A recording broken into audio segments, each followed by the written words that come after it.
தமிழகமெங்கும் கிளைகள் கொண்ட Annamal institute of hotel management and hospital management படிப்பில் சேர்வதற்கான அட்மிஷன் நடைபெறுகிறது. உயர்கல்வித்துறைக்கும் ஆளுநருக்கும் இடையிலான உரசல் நிருபூத்த நெருப்பாக இருந்த நிலையில் மீண்டும் இந்த விவகாரம் புகைய தொடங்கியுள்ளது. இரு தரப்புக்கும் இடையிலான மோதல் பின்னணியை அலசுகிறது இந்த தொகுப்பு. தமிழ்நாடு ஆளுநர் ரவிக்கும் உயர்கல்வித்துறைக்கும் ஆரம்ப முதலே 7ஆம் பொருத்தமாகவே இருந்து வந்தது. உயர்கல்வித்துறையில் தரம் இல்லை, தகுதியான துணைவேந்தர்கள் நியமிக்கப்படவில்லை, பதவி உயர்வு, பணி நியமனங்களில் முறைகேடுகள் என சரமாரியாக குற்றம் சாட்டினார் ஆளுநர் ரவி. மேலும் புதிய கல்விக் கொள்கையை உயர்கல்வித்துறையில் அமல்படுத்த வேண்டும் என்றும் துணைவேந்தர்களிடம் வலியுறுத்தி வந்தார். ஆளுநரின் நடவடிக்கைகளுக்கு அவ்வப்போது பதிலடி கொடுக்கவும் தவறவில்லை அமைச்சர் பொன்முடி.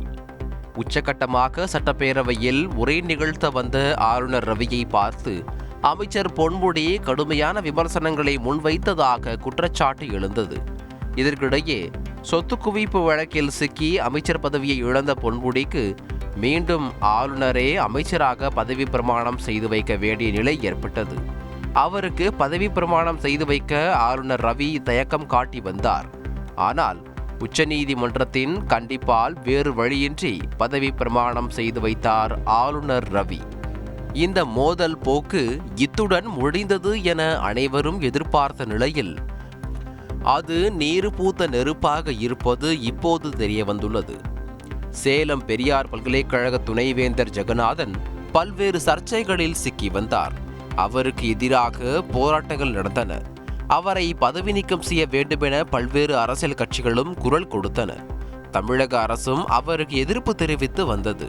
ஆனாலும் துணைவேந்தர் மீது எந்த நடவடிக்கையும் எடுக்காத ஆளுநர் ரவி அவரது பதவிக்காலம் முடிவடையும் தருவாயில் ஜெகநாதனை சந்தித்து பேசினார்.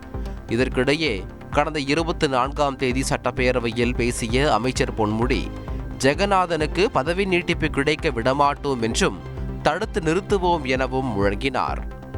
இந்நிலையில் அரசின் நிலைப்பாட்டிற்கு எதிராக ஜெகநாதனுக்கு அடுத்த ஆண்டு மே 19ஆம் தேதி வரை பதவி நீட்டிப்பு வழங்கி ஆளுநர் ரவி உத்தரவிட்டுள்ளார்.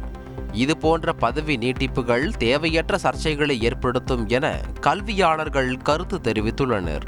இது உண்மையாகவே ஒரு சேலஞ்சிங்கான ஒரு சிச்சுவேஷன் தான். ஏன்னா அவர் மேலே நிறைய அலிகேஷன்ஸ் இருக்குது, நிறைய குற்றச்சாட்டு இருக்குது. ஏற்கனவே இப்போ தமிழ்நாடு அசம்பிளியில் எஜுகேஷன் மினிஸ்டர் பொன்முடி அவரே என்ன சொல்லியிருந்தாருன்னா, இது எக்ஸ்டென்ஷன் நாங்கள் கொடுக்காம நாங்கள் முயற்சி பண்ணுவோம் அப்படின்னாங்க. பட் இன்றைக்கி பார்த்தீங்கன்னா கவர்னர் 1 இயர் எக்ஸ்டென்ஷன் கொடுத்துட்டாங்க. இவ்வளோ சேலஞ்சஸ் இருக்கிறப்ப இன்றைக்கி மார்னிங் ஒரு ஸ்டேட்மெண்ட் ராமதாஸ் அவங்க கிட்டேருந்து வந்திருக்குது. என்னென்னு பார்த்தீங்கன்னா, ஒரு கேண்டிடேட்டுக்கு சக்ஸஸ்ஃபுல் கேண்டிடேட்டுக்கு அந்த சீட் கொடுக்காம அந்த சீட் அதுவும் ஒரு எஸ்சி ப்ரொஃபஸருக்கு வர வேண்டிய ஒரு சீட் கொடுக்காம அதை இன்னொருத்தவங்களுக்கு கொடுத்துருக்காங்க. இதுமாரி நிறைய அலிகேஷன்ஸ் இருந்துகிட்டே இருக்கிற ஒரு வைஸ் சான்சலர் மேலே எக்ஸ்ட்ரா அடிஷ்னல் 1 இயர் கவர்னர் கொடுத்துருக்கிறது உண்மையாக ஒரு பெரிய கொஸ்டின் மார்க் இருக்குது.